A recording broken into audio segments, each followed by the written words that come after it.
This is Lady Anne, owner of KPNL Radio and hostess of the Caravan Library of Lore, and I support Tessa.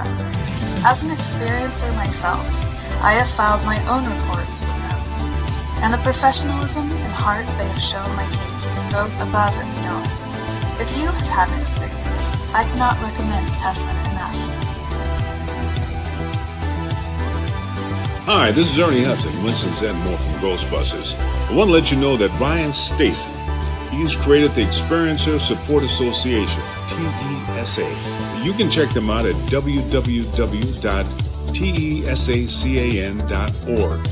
Now, they investigate paranormal, UFO, and provide support to experiencers. But you can check them out at, like I said, www.tesacan.org and see for yourself if they're really Ghostbusters.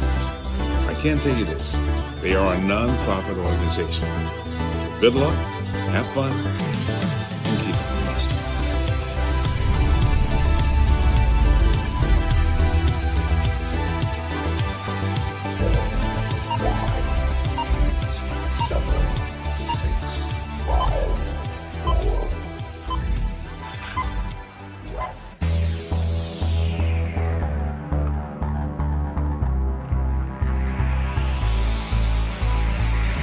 Good evening. You are listening to Beyond the Tinfoil Hat, a podcast by the Experiencer Support Association.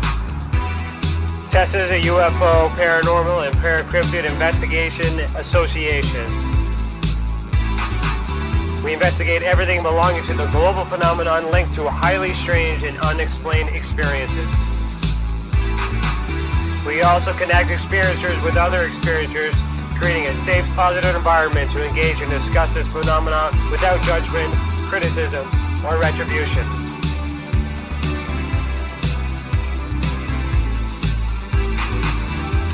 From the land of the white rolling sands, on the southeasterly tip of Georgian Bay, to all of you listening around the world, as we simulcast live on KPNL Radio, we salute you. If you want to go back and listen to our previous episodes, go to youtube.com/the Experiencer Support Association. Do us a favor and hit that subscribe button and ring that bell to be instantly notified when we are live, not only for these episodes, but every single element Tessa has to offer. On our website, tessacan.org, we have something for everyone. We have support for experiencers, data for independent researchers, and places to advertise for professional partners.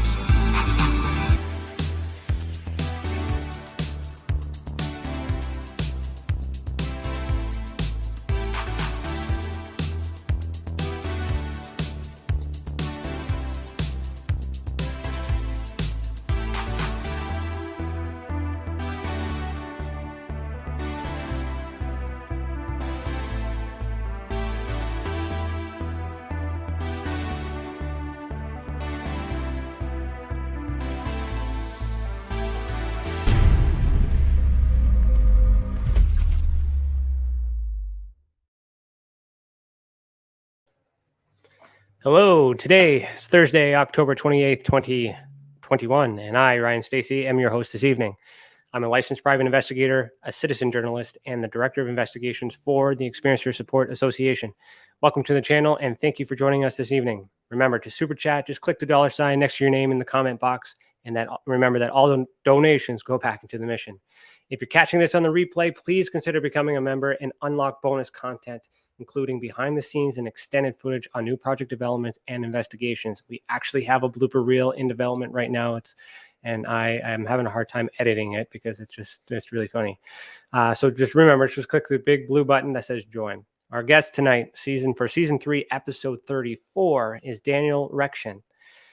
Daniel is a citizen science researcher on dreams and extraterrestrial and extra-dimensional contact experiences. He holds a Master's of Arts in East-West Psychology from the California Institute of Integral Studies. He also has a certificate in depth hypnosis and a certificate in beyond quantum healing. You can connect with his citizen science work by going to www.exometaverse.org. You can find his dream practices at www.dreamwellbewell.com and his work with hypnosis through www.cosmicdreamhypnosis.com. A lot of positive things there. So, Daniel, put on your tinfoil hat. How are you doing today? Good to see you. Good to see you. Thank you for having me. So disclaimer, we have met before, we have talked before, so I do know Daniel a little bit, but not as much as as we're going to get into. So we have some loaded questions prepared in advance. But before we do that, we got to get into the icebreaker from Tim the Demon Guy Morrison, which is see you there in the chat. So we'll be right back. 1 sec.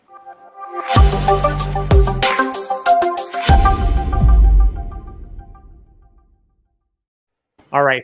So for those of you who are seeing the icebreaker for the first time, the way it works is Tim the Demon Guy gives me a question, and I will ask it. I'm going to open it live, and we're just going to answer it, and then we'll continue with the show. He's got surprises for us. All right. Today's question is. It's got 2 questions. Demon Guy gives you a 2-for-1. Okay. What is the scariest Halloween costume you have ever seen? And what is the scariest Halloween costume you have ever worn? Scariest Halloween costume I've ever seen. I'm trying to remember back. The first image that comes to mind is actually those like childhood haunted houses you walk through, and they jump out, and there was a murder scene going on, like dismemberment sort of thing. Like someone was in. I knew it was fake, but that actually was terrifying to me. Okay. What about what you've worn? I have not actually tended towards wearing scary costumes so much in Halloween. There was one Halloween I did work on an art print of the devil image with the like goats. The goat had this like behemoth or whatever. Yeah. I worked with that one one Halloween, and that was fairly scary to me. Okay. But that was sort of working with the fear of imagery. So for me, and then I'm just gonna curse Tim for it because he is a loaded question for me, and I guess he just wants me to admit it live on television, not live on the podcast. But the scariest costume I've ever seen would be of a clown. I do not like clowns. I hate clowns. I don't want them to be anywhere near me. And yes, I'm saying that. And what is the scariest costume I've ever worn? I don't know. I don't think I've really. I haven't really dressed up as anything too. Like last year, I dressed up as a Ghostbuster surprise. But that's about it. So thanks, Tim. Try not to make it so personal next time. All right. So let's start with as I say, why are you the way that you are? How did you get here? Where did this all start? Thank you. Yeah, I often think about last December, actually, when I said a prayer to be of service to others in alignment with destiny, mission, and desire. My desire in that case was to work with extraterrestrial, extra-dimensional contact phenomenon through hypnosis and dream work. And I got there after studying psychology, getting these certificates in hypnosis, being fascinated by the subject, primarily because of my own experiences as a child with ET, through dreams, that sort of thing, and really a sort of these lifelong phenomena that occurred, and yet part of me was pushing them away. I explored them through art a lot. But last year, I went ahead and got all these the psychology background, the hypnosis stuff, because I knew I wanted to work with ET contact, but I didn't have enough guts or coherence to go, you know what, this is it. So I ended up working a lot with flirting with going into web development, then out of it to pursue art and things like that. And I finally got to a point where I said, you know what, it's silly to pretend I want to do anything else besides work in the field of ET contact through dreams hypnosis, and the citizen science actually was part of it. So That was last December. I made that decision, and since then, got connected with an emerging nonprofit, the Exo Metaverse. We're doing citizen science, and that's why I'm here, because Ryan and I met through that context of collaborating on reporting systems. Yeah. Mm-hmm. Interesting. So I made a couple notes there too. So December, December is an interesting month for me. December is the month in which I guess contact was made, in a sense, to create Tessa. So Tessa's birthday is in December. I've made decisions in December. It could be the year end. Could be, was it like any New Year's resolution kind of talk going on, or did you have some like metaphysical like connection that was just like, you got to do this?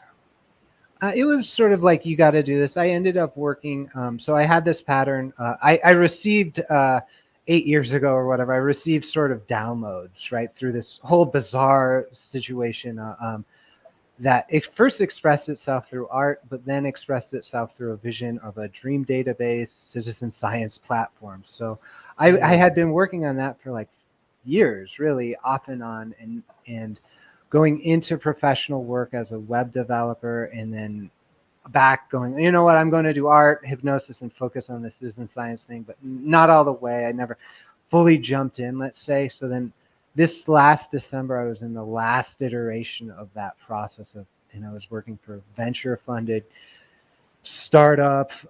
It was a very crystallized experience. It was so obvious to me that I would not be happy there, and it was like so obvious to me that these patterns were expressing themselves yet again. And it's, if you've ever had a kind of pattern that is surrounding a kind of psychological complex, like you just can't get through it. You're like, not again, not this person again, right? Yeah. So I was like, I'm going to solve that for myself here and now. Cool.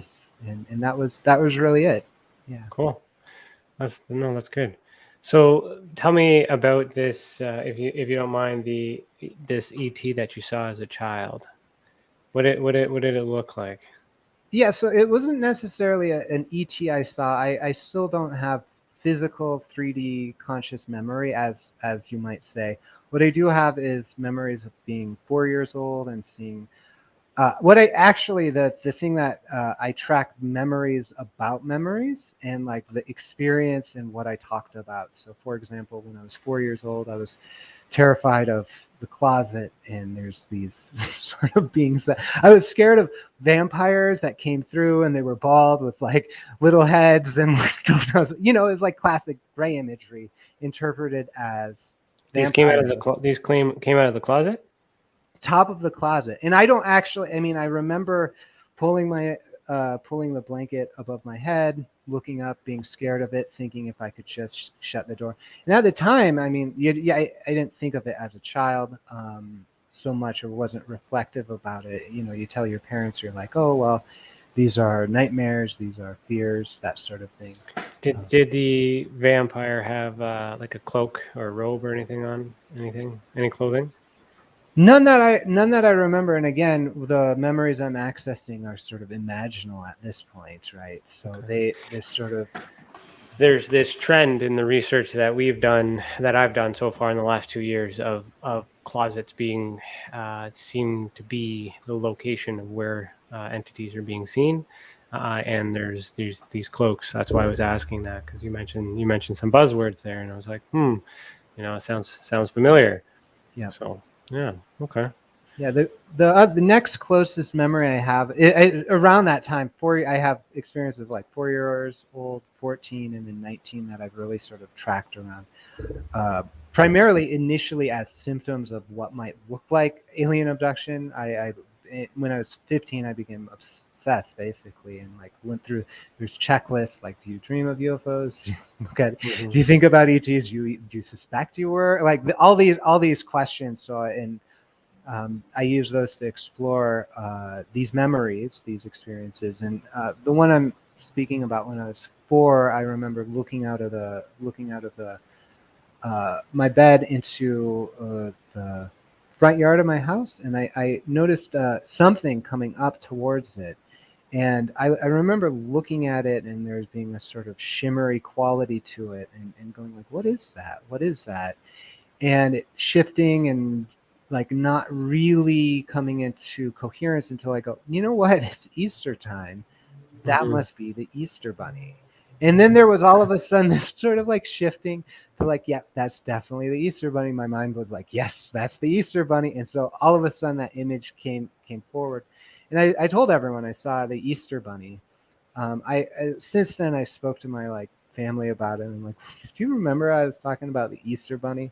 My brother, actually, a twin brother, who's been helpful in figuring out these memories, is like, he says, like, yeah, I remember you talked about it. We thought it, you were like, thought it was so funny that you made that up and were so insistent, right? So it's like, it was out of character for me to make it up and also out of character for me to be. So that was you rationally trying to understand what you may have seen. Yes. So is there any belief behind that? Do you believe that it's a dream, or do you believe it was real, like an actual dimension or something interdimension, I suppose? Yeah, I right now my hypothesis, right? Like these are all hypotheses. My intuition around that is yes, indeed, it was a extraterrestrial or extra-dimensional being approaching the house to have some sort of contact. Same thing with the vampires from the closet, which since then I've done regression work and like dream work around that and have found much more peace around. I have peace around that sort of thing. I'm not scared of them like vampires or evil grays coming to. Because these are labels too the archetypes that we apply. So the vampire, I mean, I guess, did it have fangs? I suppose. Then like what would be the identifier for you to call it a vampire? Yeah, and so that only comes about because of the Count on Sesame Street. He was the only pale thing that had the face shape that I saw actually. And that's interesting. I had someone describe what looked like Grover from the Sesame Street, and it was the only thing I could find that like made sense to what they were describing. But I was like, it couldn't be,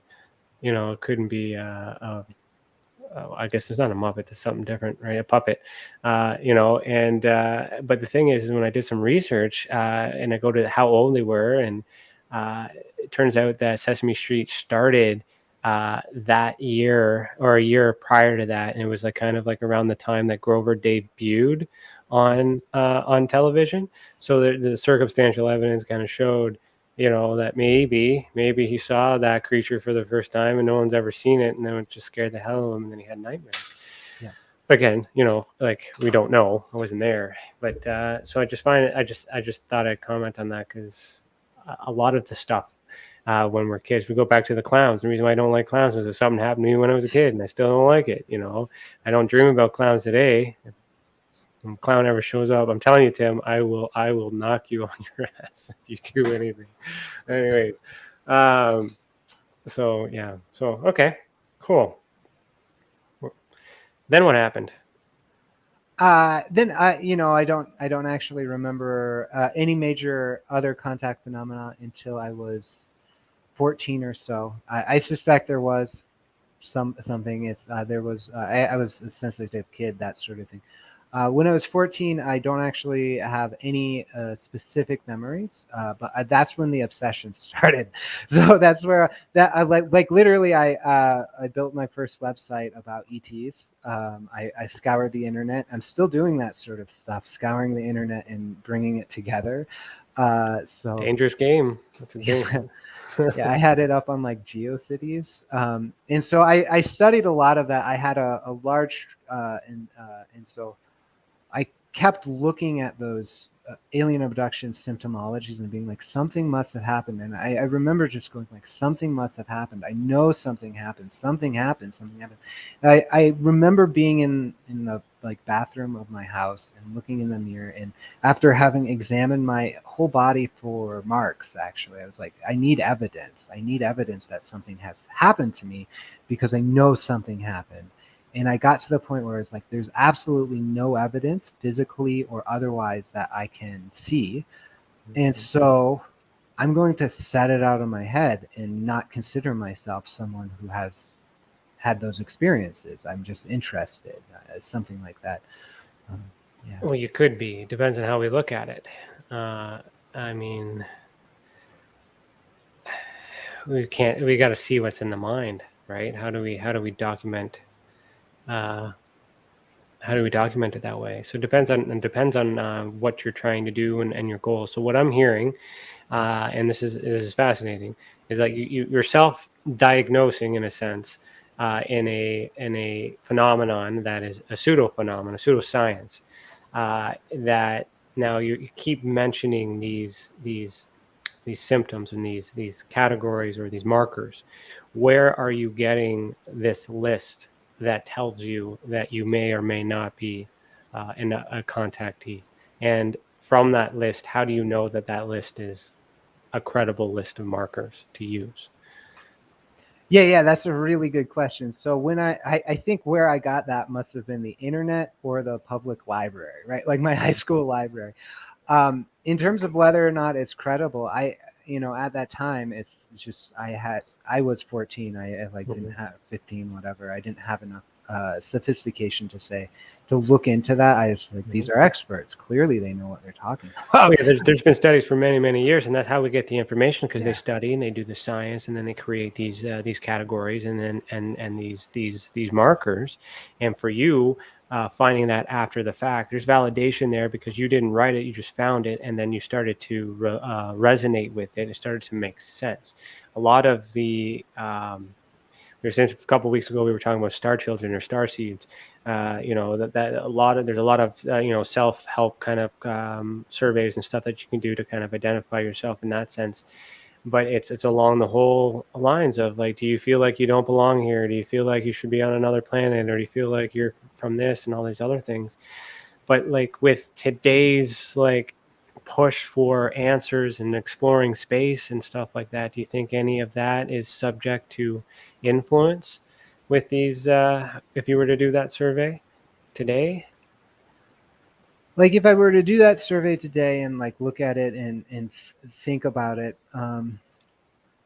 if I were to do that survey, I actually, in terms of talking to people and looking at my own life, I believe firmly in the ET presence here. I believe in starseeds. I believe in all of these things, and I actually do believe that the psychic phenomena, is more relevant than the objective evidential phenomena. And so that's like an interesting paradox to be in doing citizen science, because I'm like, consciousness primary, right? The psychic stuff, right? So Yeah. I've been picking up on, it's like, was this real? Was this not?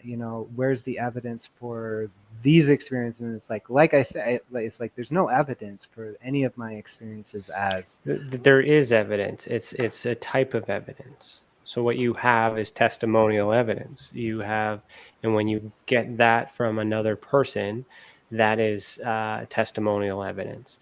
If you hear from another person about another person who was abducted, that's hearsay, but it's still a form of evidence. So there's levels of evidence. So you do have evidence. It's just a matter of whether or not that piece of evidence is substantial enough to prove a hypothesis. So what hypothesis, what are you trying to prove for yourself? If you're trying to prove that you have contact, if you have this evidence, why don't you use that? Why don't you believe that evidence and just be?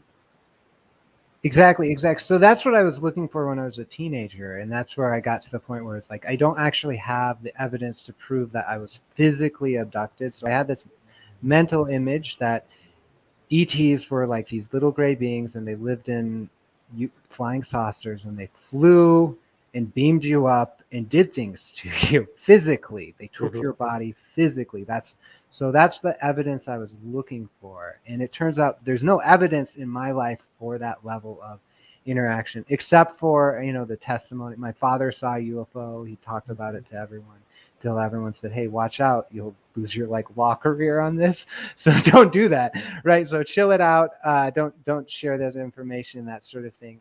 But now my hypothesis is actually that ED phenomena, that contact phenomena, reveals a deeper reality that we experience through things like dreams, Again, hypnosis, that sort of thing, gives us access to it, the So channeled realms, whatever. we're not physically going. That's why there's no evidence, but we're mentally going, or they're mentally coming. Well, a little bit of everything, actually. That's the thing. That's where I stand is like, I actually, as a hypnosis practitioner, I go, I don't know. I'm not going to make those judgments. I go, everything that's possible that can happen is happening in terms of that. So let's dive into the citizen science. So we've mentioned that word several times. I resonate with the term citizen journalist, and the reason why I use citizen journalist is simply because I did not go to school for journalism.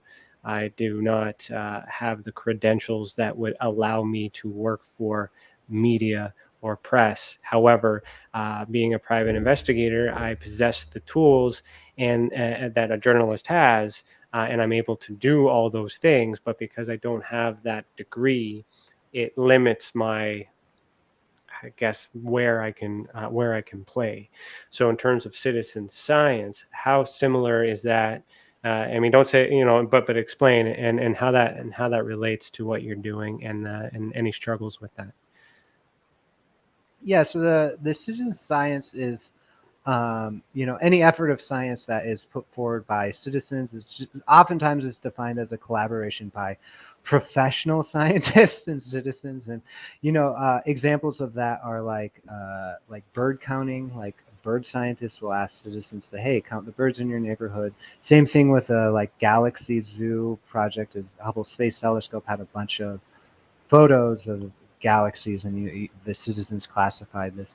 In this case, citizen science, particularly with the UFO ET contact field, I think is immensely important, because I believe actually that the professional scientists and the community of academia is institutionally, let's say, slowing down or adding friction to the study of these things, and I see that through a variety of means, particularly systematic ridicule of experiencers and like it's not possible, that sort of thing. The actually systematic discounting of testimony, and we see this in like dreams too. Is people go like, oh, it was just a dream. Like that's that sort of. Yeah, but that's an all statement. Like like you can't you can't say that it's just a dream unless you know it's a dream. So even the academics who are smarter than us, say silly things that don't even make sense. Yeah.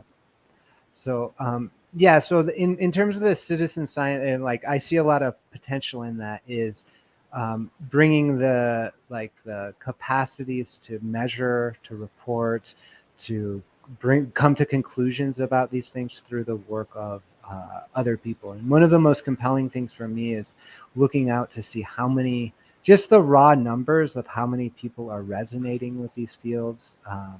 So you can get to that information at like exometaverse.org. We have counts going on about the social media following of people who talk about these things.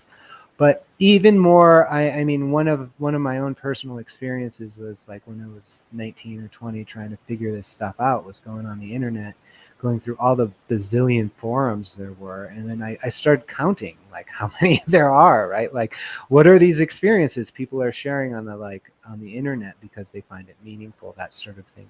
And so really looking to the citizens as a means of, and that's just a term for everyday person who is engaged in this, really, is like they also it's that they've got a vested interest in understanding this. They have the testimony, and they might not even there's no systematic setup to make them fail in this study, basically. And so I see this as important. So how does one citizen, like in that aspect, journalism or science or both, get the academic to accept the research and the science or the facts from the citizen? How do we get them to accept that in their work and present it without saying you didn't do that, and or without ripping it apart, or throwing it out simply because you didn't achieve or click or check enough boxes to earn the status in which they claim to be at this time. How do you think? Yeah, I would actually propose we throw out those academics. It's just like straight up. I mean, Grab your pitchforks. Let's go. Well, we can use the gentle force of time in society in terms of how science unfolds is often similar to this. Thomas Kuhn in his famous the structure of scientific revolutions is just like he says like there's always going to be people that believe in the old theories, and oftentimes science progresses when those people die. And I'm not proposing anything nefarious here. I'm just saying let's wait and work with the people who will listen. Yeah, no, I can relate to that. To put it in simple terms, I'm just continuing where Hynek and John Keel had left off when they died. I'm doing the same thing they did, but I don't have those. I'm using their work, I'm using their tools, I'm using their methods, but because I'm not them or I didn't achieve that way of life, it's taboo. Yep. So, okay, yeah, I would love to get rid of the academics, but we need them. So because they control, they're in the world, they're the message, they're the medium. It's kind of like, book smarts versus street smarts, and some street smart people are a lot smarter than the book smart people, depending on when you need it. So aces in places. You'll also get informants in the police world or investigative world. You get someone who's on the inside who understands those things. So in this newly opened realm of this phenomenon, and now coming out in the public with UFOs and things like that, do you think it would ever be possible in our lifetime for them to scoop up a citizen like ourselves to help them figure out what's going on when they have a specific type of standards and regulations that they need to follow, because we're thinking outside the box? Yeah, I actually what I see in the future is these phenomena are really increasing in terms of at least the reporting on it and the ability to do experiments through such things as like CE5, through if you can invoke these phenomena and they happen, and you can measure them and record them. So at a certain point, that the weight of that evidence, right, and testimony of everyone who's sharing this, your work included, will shift the public perception, I believe, enough that I think there is a mechanism in terms of how people are ready to receive this information and contact the audience that's watching us, the cultures, the circles that we're in, we all get it. We're all in that boat, but it's the disclosure that we want to get. So they're aware of us, they don't use us, but they also can, I don't know, for me, I feel like we're the experiment. Maybe they do know and they want us to figure it out, and then that way, if it doesn't work because we don't have all this stuff, they can use that to say yeah, in case we took it too far, all of a sudden we're crackpots, or all of a sudden we're diagnosed with a mental illness that doesn't exist, and because of that we're not credible. We're kind of we're pushing an envelope here, and without any protection, without any boundaries, without knowing the boundaries, mind you. So how do you sleep at night? How do you you're not worried that you might just unlock the code and be in possession of the answers? Oh, I sometimes sleep well at night. I mean, last night we had an interesting experience at 1:44. My wife woke up and was like the printer turned on, and then she heard someone walk up the steps or whatever, and I was like, "There's no one else is here." I wasn't scared, you can sense those things, but I did check the house. So I sleep that way sometimes.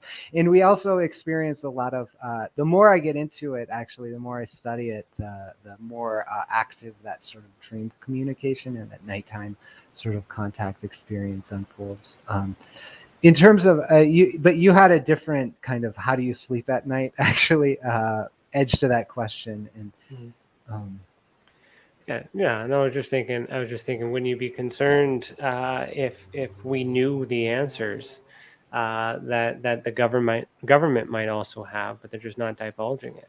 Like I mean, do they like? Where are you on that fence? Do they know and they're not telling us, and we're figuring out we're on the same lines, or do they just not know?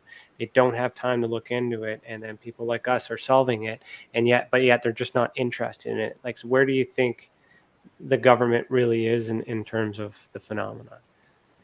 I think there are many different aspects of what an entity is associated with what we call the government.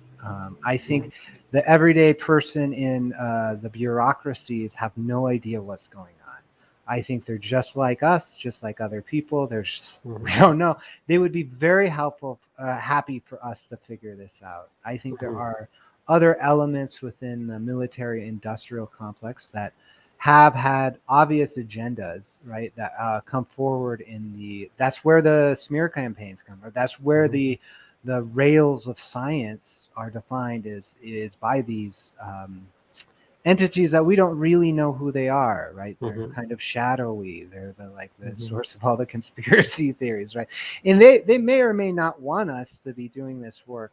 However, in terms of my ever since I got my certificate in hypnosis and stuff like that, I've been kind of doing that sort of like run at the end of a cliff sort of thing, like, is now the time, and I would sense out and I'd be afraid. It's like, oh my god, like if I start working with hypnosis and figuring out missing time, will the men in black come and get me or whatever? Like, and so I had to work through all those fears recently, and energetically I opened myself up to look at the world, and I think it's changed actually energetically. I don't think those aspects of those military industrial complex have as much power as we once believed they did.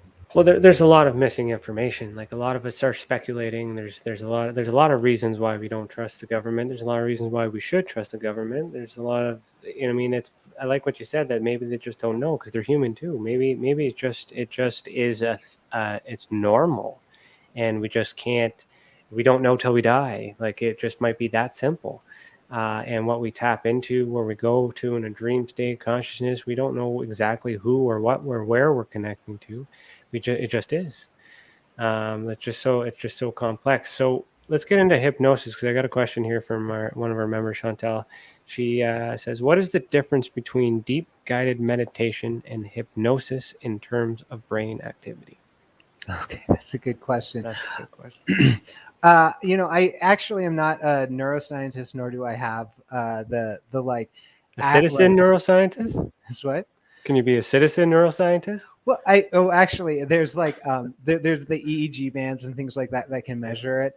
So the in terms of the activity, in terms of deep guided meditation and hypnosis, even from a level of practice, it's kind of similar. And it really, speaking about hypnosis, that is the term that needs a lot of disambiguation, because there is a sense of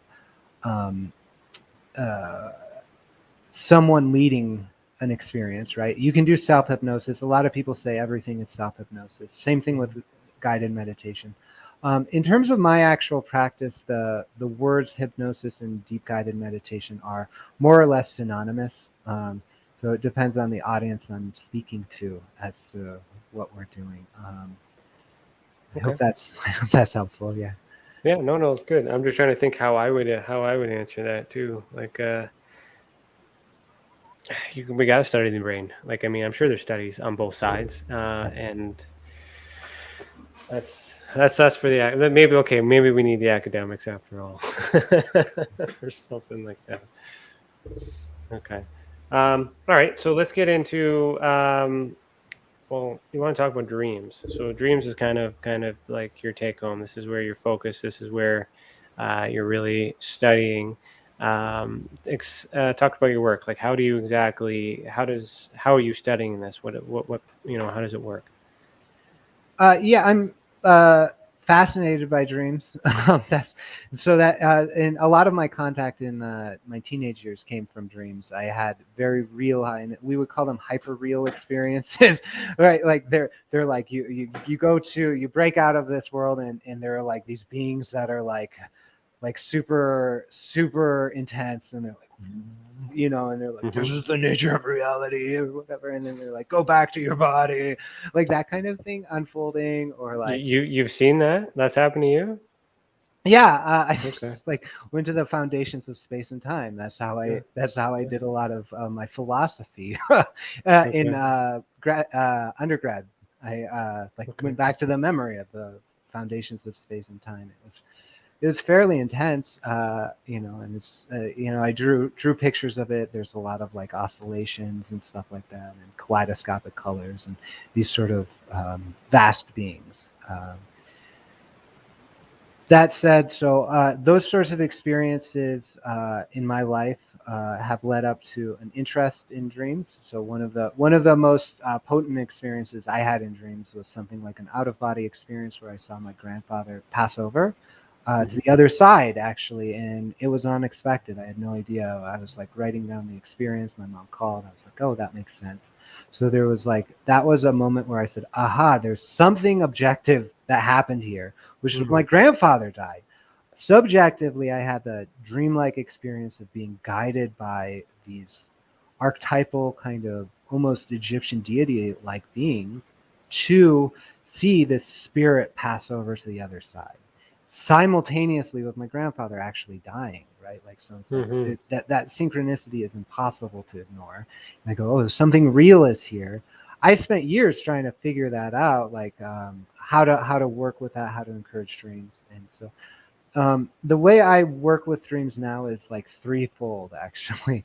One is through direct with hypnosis. We do a lot of dream work whenever I work with someone. I ask them about their dreams. We look at life as a dream, and that's a really important kind of like, well, life is a dream in a sense. So that's one aspect of it.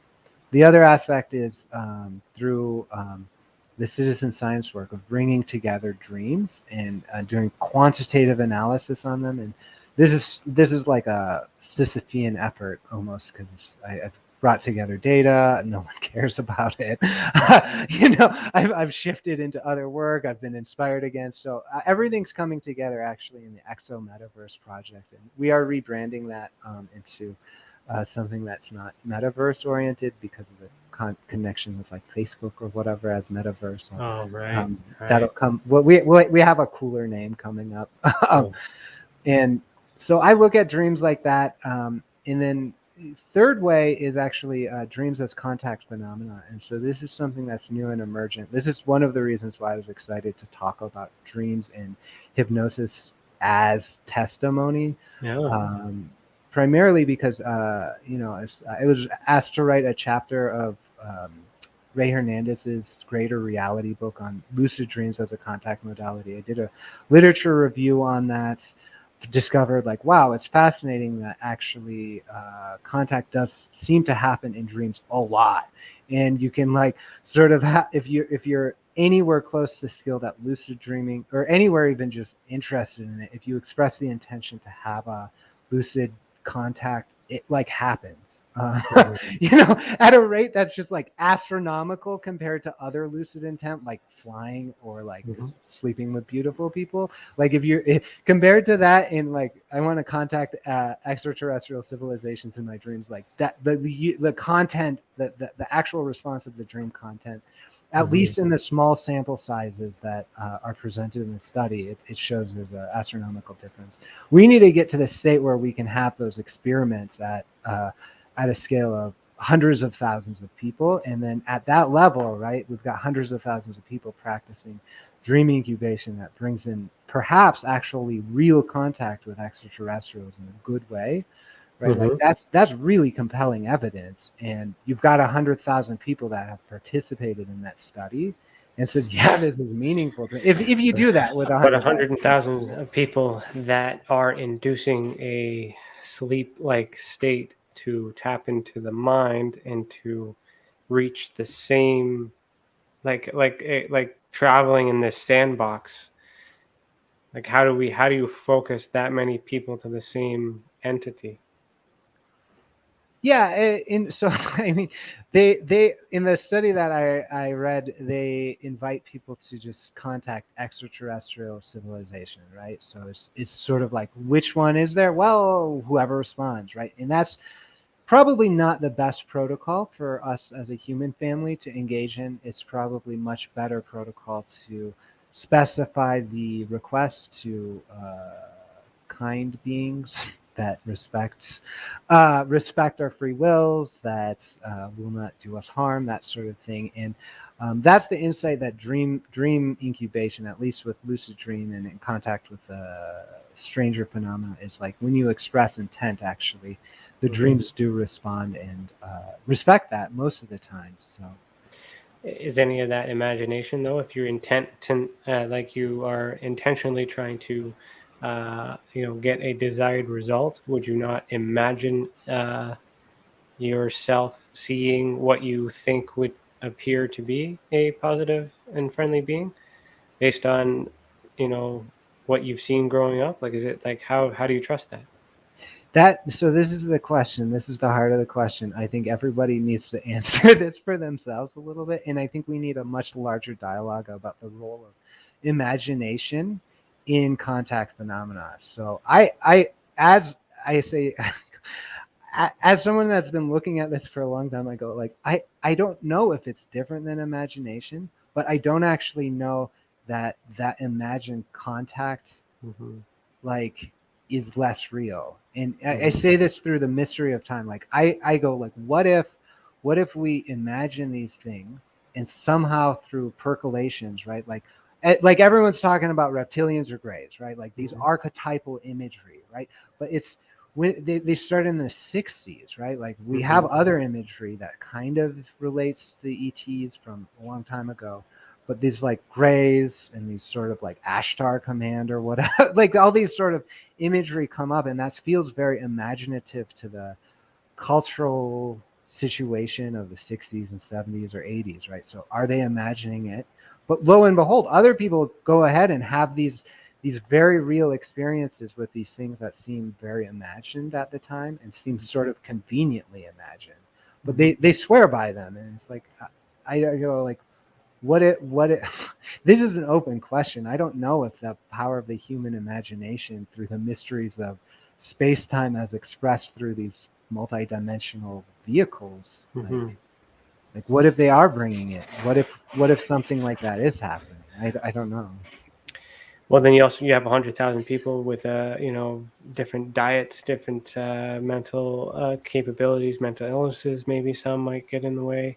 Like there's a lot of variables. So like for me, like one of your questions that we talked over before is like how do we make this evidence? And like I faced that challenge too, because a lot of our experiencers.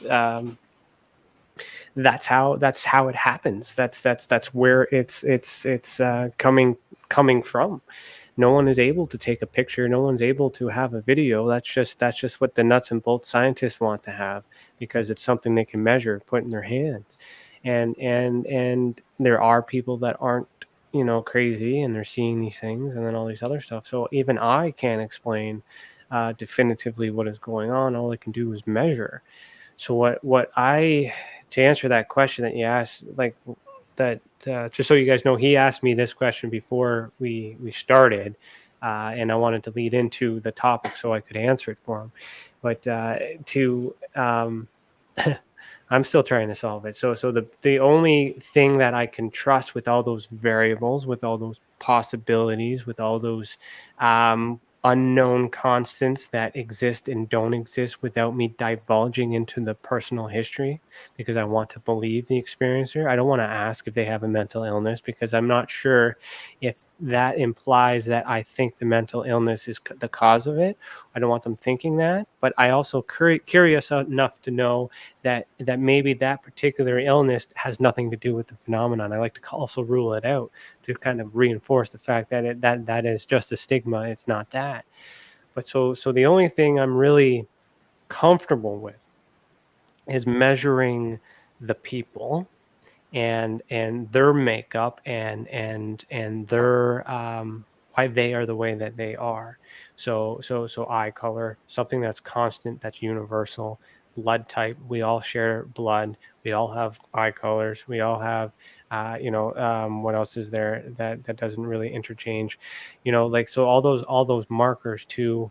Then the senses, the, what did you taste, what did you smell, what did you hear, I measure, what did you see? So, so we get into the art part of it, right? So the drawings of it is also a type of evidence, is analogical evidence. The testimony is testimonial evidence. Testimony on its own is not as good as a drawing, so analogical is better. Testimonial and a drawing is better. And then you have direct evidence, which would be a photograph or a picture or a document confirming. So there's different types of evidence. So the best would be to have, a testimony, and then you investigate, you get a drawing, and then you find a picture that looks like that. But when you measure it all, so for us, because I go through that step with each experiencer, and I categorize it. So if it happens to be a method, that's the other thing I'm measuring, is the method. How did you make contact? So sometimes it says dream. It's not just a dream. It's did you intentionally make contact, or did you unintentionally make contact? Because sometimes when you're dreaming, you have nightmares, but they're not nightmares. There might be contact experiences that are frightening. Or if you do lucid dreaming and you intentionally put that out there, then you make contact. So these are different methods. What I'm comfortable with in that respect is that different people must have different ways to connect to the same place. And once they're able, so what I can prove right now is that we can connect to whatever this is. And because we can connect to this, we're seeing a variance of different things, and it's interpreted in many different ways. So when I have more data over time, when I have more drawings and I start to see people drawing the same things, because those are visuals, right? Then we can look at where they are in the world, the time they were in the world, and then start to ask questions and correlate all that evidence together and be like, how did this person in USA in 1973 draw the exact same thing that this person saw yesterday here in Canada? I know that they don't know each other because of the way we do our research and keep them distant from each other, but do the process the same. So they're tapping into the same. This person's able to reach consciousness through meditation. This person reached consciousness through dreaming, but they both drew the same thing. So this to me would suggest that however they got there, that's a method, but they got to the same place, and that place exists. And then we can deeper dive into intent and motive and whatever. Some people talk, some people do this. So it's like a very elaborate game of guess who. Eventually one person is going to remember, doesn't see the face, but they remember the body. Another person remembers the body but doesn't see the face. But then you put them together, you got a face on the body. So there's bits and pieces of evidence. So like it's similar to like a crime scene investigation. When anything happens, you talk to all the witnesses, you get their statements, and then you rule it all out and you put it all together, and you actually have an understanding of what really happened. So that's the only way that makes sense to me, that you could accept that dream state as being a conduit or a point of making contact to the other side, because we know it exists. We just don't know what it is, where it is, or when it is. And that's something that we can figure out later. We don't need to know all those answers right now. Once we figure that out, then we can give that stuff to the scientists, the academics, and say, here's a bunch of data focused on this. You're a specialist on this. What do you think this is? But in the mix of all this stuff, we have these archetypical labels. Some will call it a download. So for me, my experience, download would be what I would call it. And some people will call it astral travel when they project out of, so there's different terms to describe going or receiving, transmitting the computer, the device. So dreams can be used, if the information is collected in an objective way. It is measured the same way, and it's stacked on top of different layers of evidence that's been verified and validated. But you as a single person couldn't do that alone, because then someone like me or anybody else could be like, I didn't do it, or I have to analyze it, and I project my different opinions and all this other stuff and blah, blah, blah. And therefore, if I'm subjective enough to, or have enough intention to lead a certain way, be biased on a certain belief, then I'm going to be looking for things to disprove or prove, depending on what it is we're looking for. So the challenge we have is, how do we objectively investigate and then objectively provide opinion, and then put that out to a world that's full of opinion and speculation and emotion? You follow me? I do follow you, and I unfortunately will say, I don't know if it's possible objectively. Unfortunately, I do know it's possible at a non-dual level to engage actually means of knowledge that are meaningful to an individual and collective. But I don't think actually it can happen objectively. And one of the sort of intuitions I have around the citizen science and why it's so important is, even though we have this guise of, or like this understanding that we need some sort of objective evidence or something, or like we need an authority figure, and that perhaps we can help collect all this data right together through dreaming by inviting self-observation. The practice actually of dreaming in a citizen science way, so this is the practice of dreaming to explore the world, explore yourself, and like write it down. So through the practice of dream journaling, that is a journey you're going on as a researcher. So as opposed to necessarily, I mean, there's a couple levels of this, I think, and I think it would be really beautiful if, those researchers who are the objective scientists or the academicians participate as well. I mean, I think that's where I would. Well, that's the challenge where they get frustrated, is they can't do their part unless we at this end give them something solid enough to work with. So if we give them data that's trusted, that's focused and narrowed in within their field of study, then they can be an expert at that time. We do need experts, just not now. We don't need it at this level. We have experts trying to measure without any data, so they can't weigh in if it hasn't been collected. So that's where the citizen part comes in, and then once we have that, we present it to them, and then do they take it seriously? Well, they must, if we do it right, and they analyze it and they check it, and they're like, hey, you're onto something. Similar to when we had a conversation, I was explaining to you how I've been doing things and how I'm always blah blah blah, and I explained to you my process, and it was you who told me that you would consider me to be a citizen scientist based on the methods and the approach that I've done. But I mean, that's because it was relatable. I'm now learning now that you are a citizen scientist yourself, but I didn't know that at the time we were having that conversation. So there's that association, that group part of layers. So once we understand all the moving parts in it, we could, at this level, collect the information, firm the data up with a common goal, as we talked about in that meeting too, about possibly us assisting you and your team regulating all of the investigative cases that come in from all over the world, setting that regulated standard with our ultra spectrum. So that's something huge we were talking about. We don't know if that's going to happen, but if it does happen, that would really, really help solve this problem, because everyone can just give the information the way that they know, and we can work together and regulate it. And then, what we have to do moving forward is get like you mentioned, Ray Hernandez, get a bunch of our experts to weigh in on this data, who trust us that we've provided them the data, and then they carry that with us. So with them. So we don't necessarily need to appease every academic. We just need one, and one in the field that trusts in the work and understands that we're doing what everything else needs to be done before they look at it under the on the microscope.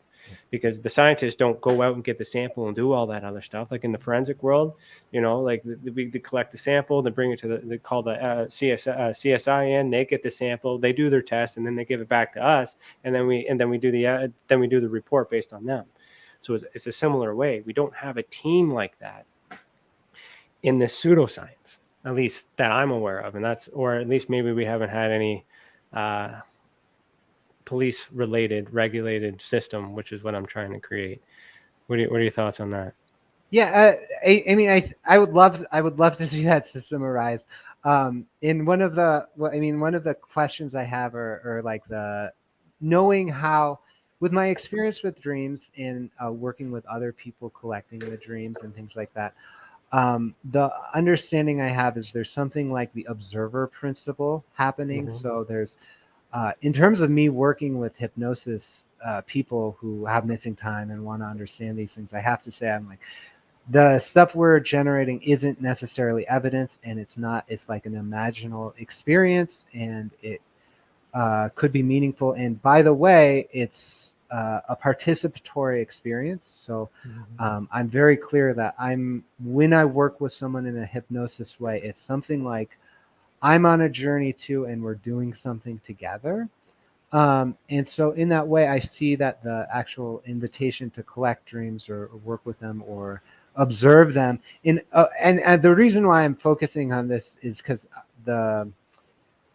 there is something like an observer phenomenon happening that does impact the quality of observation is the observer. And I suspect actually, like at the macrocosmic daily level, so in daytime experience, even in the UFO phenomena or something like a consciously remembered daytime UFO sighting or whatever, there may actually be something like the observer phenomena working itself through any aspect of the system. And I don't know how to handle that, except for inviting the participant or the experiencer to investigate their experience themselves and then share that in a sort of dialogue that may or may not look objective. Well, that's where the regulation comes in. So we just have to develop a system. We believe that we've created, as I explained to you, like a system that's better than the ones that I've used in my history of things. But the question is whether, like you said, like that would be valuable for you. Is it valuable for the next person and the other person? Like, how do we get everybody on the same page? So we have to amalgamate. We have to work together because, Free and Ray Hernandez, they rebrand a new name too. I can't remember what that is.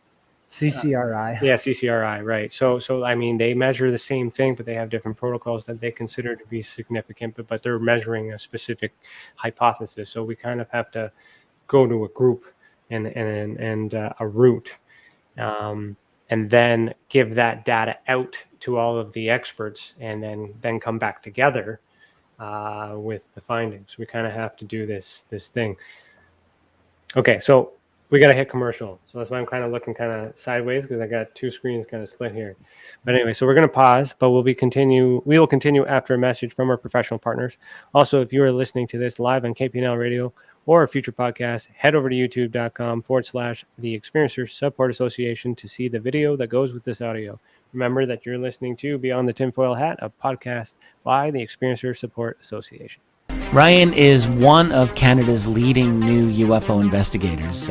He conducts and oversees UFO investigations on a constant basis and was really taken by his research. He's compiled a tremendous amount of data regarding UFOs in Canada. And just as interesting, he really goes over how UFO investigations are done and what are some of the mistakes that people make when they submit evidence. Note for starters, don't edit your videos or photos before you send them. If you want to hear more follow-up conversation between Ryan and myself, you can go to richardolanmembers.com where we have a candid conversation on ufology, the paranormal, and more. And remember, while we learn and grow and search for the truth, let's be good to each other.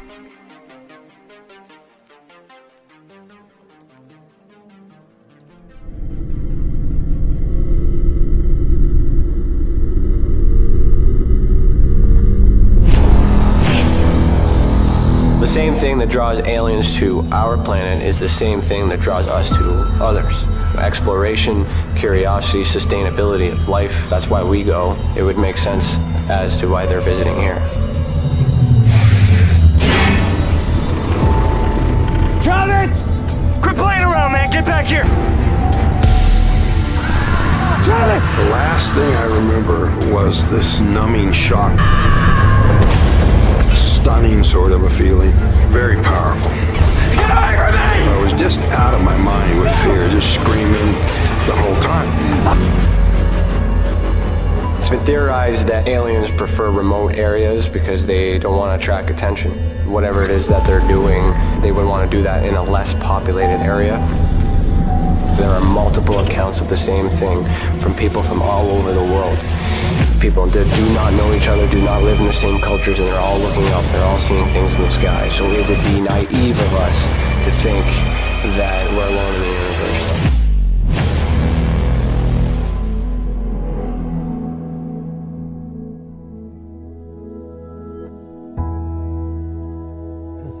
My mission is to assist and help those experiencing this phenomenon in such a way that they're able to continue and live with it, and also in a way that it can be measured, quantified, and reinforced within today's society, so that way it can be accepted and no longer viewed in a negative way.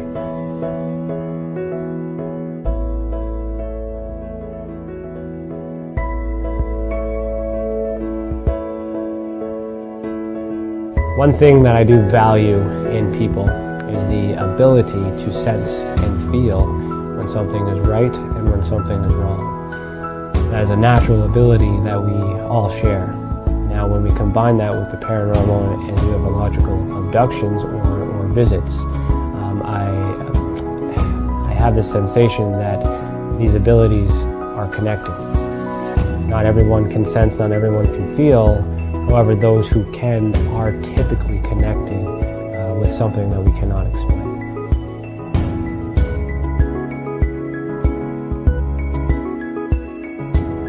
And part of my research is not just to investigate the experience, but it's also to understand and study the experiencer to find out what they have in common with other experiencers, to try to figure out what the actual makeup is in order to be on that spectrum.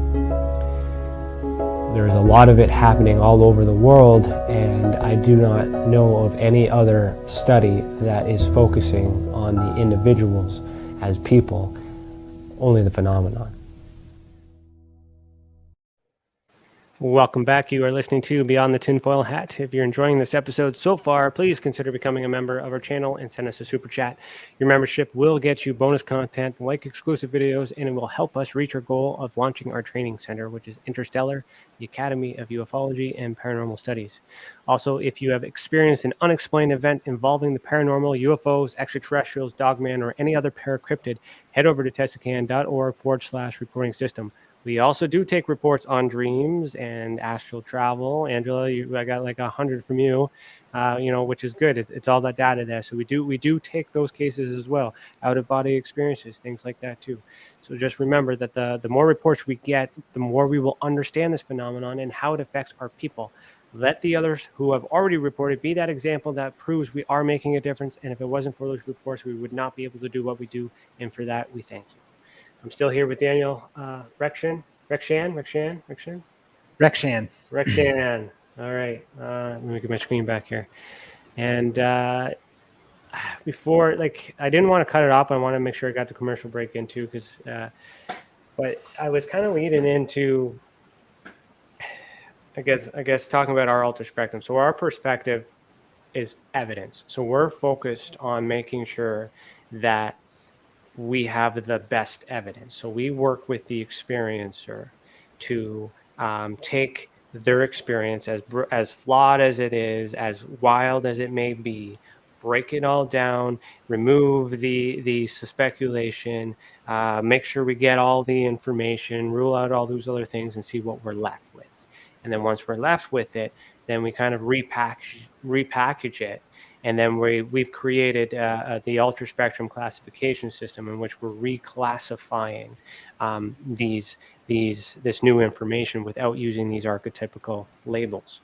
And then once we repackage it and we have this new set of data, which will be in the ultra spectrum report, the goal from then is to present it to professionals like like yourself or Ray Hernandez, since we mentioned him a few times, so that way people like them could actually have proper data to do the proper work in which they've been trying and trying and trying to do once it's been repackaged, if that makes sense, which makes your job easier because you're focusing on good data, not just weeding all that other stuff out. So that's what we do.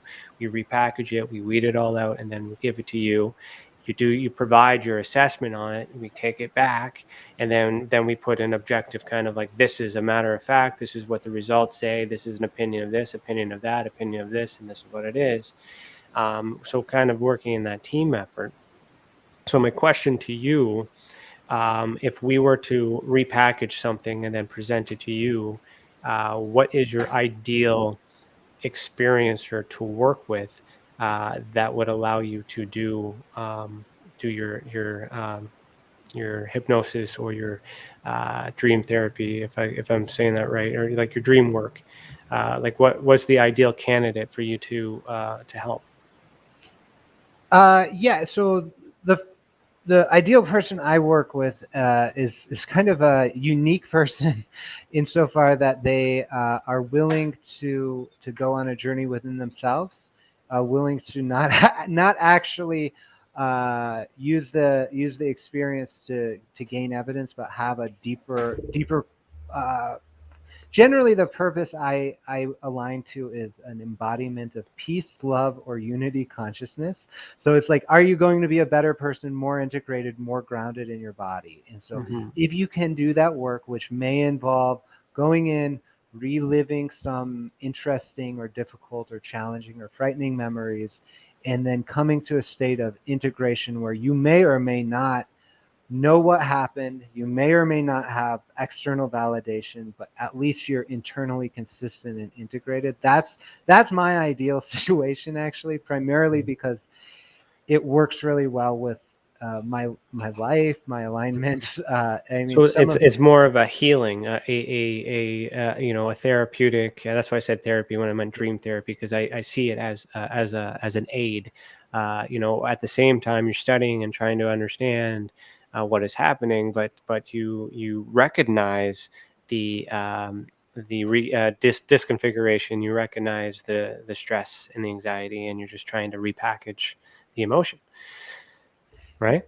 Yes, yeah. And this is not to say I'm not interested in the evidence or anything like that. I'm very interested in collecting a bunch of dreams and experiences together and doing algorithmic analysis, right? Quantitative analysis that's reproducible on the dream contents or the contents of these hypnotic sessions and things like that. I also do, actually, I don't want to misrepresent, but my primary focus is that healing experience, because I find unless that motivation to heal or be present and to expand into love and connection with people around you, human beings right here and now around you, it's not going to work very well. It's going to be challenging. There's not enough gas to go through the barriers that are really actually difficult to go through. At least I find, without that deeper motivation of being willing to go through that pain or challenge, to actually be present with yourself in a deeper way so that you can relate to your body, to the earth, to your friends and family in a more loving way.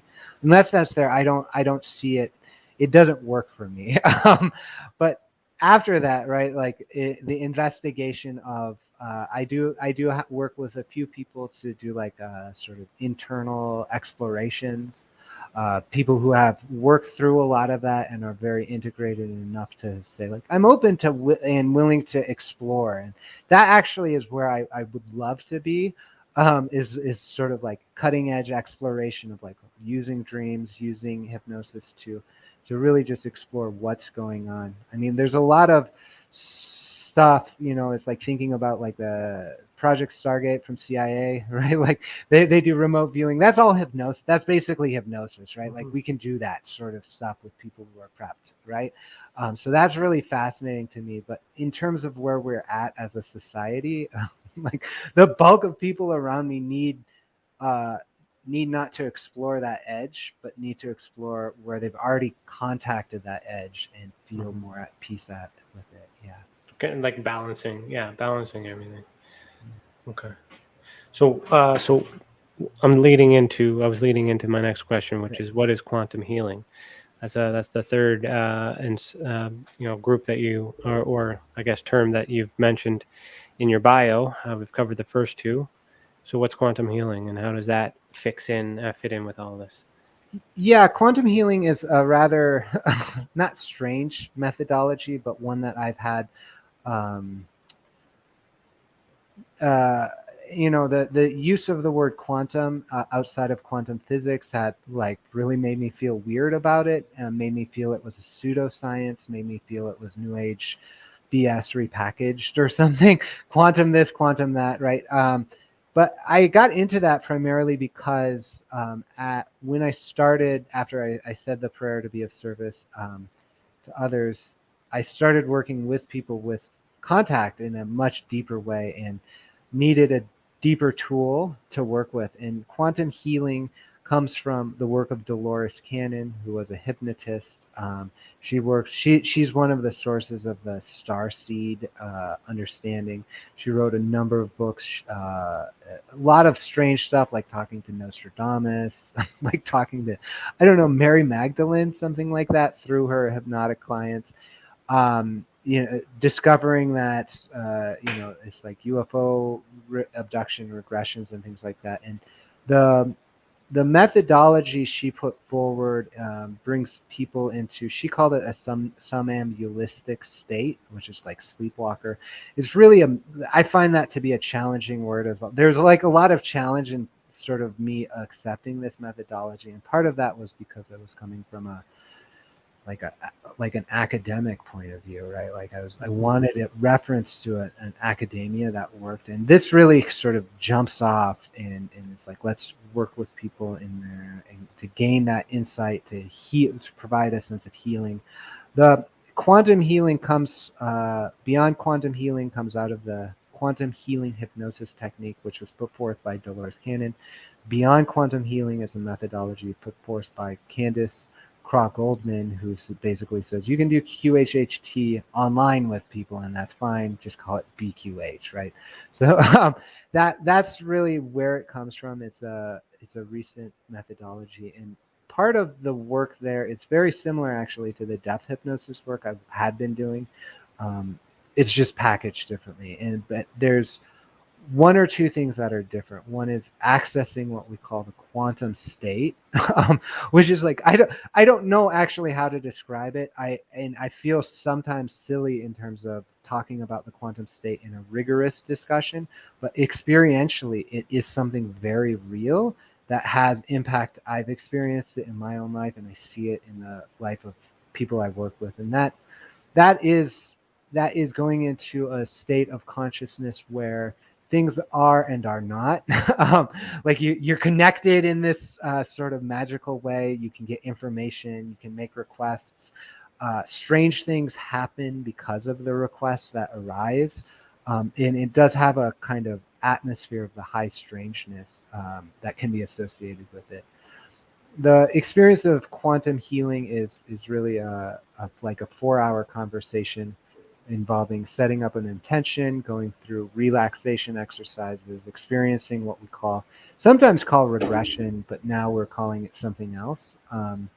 Or it's like if you wanted to figure out, were you from Andromeda in a past life, or like what happened in those 5 minutes you can't remember when you saw the UFO, right?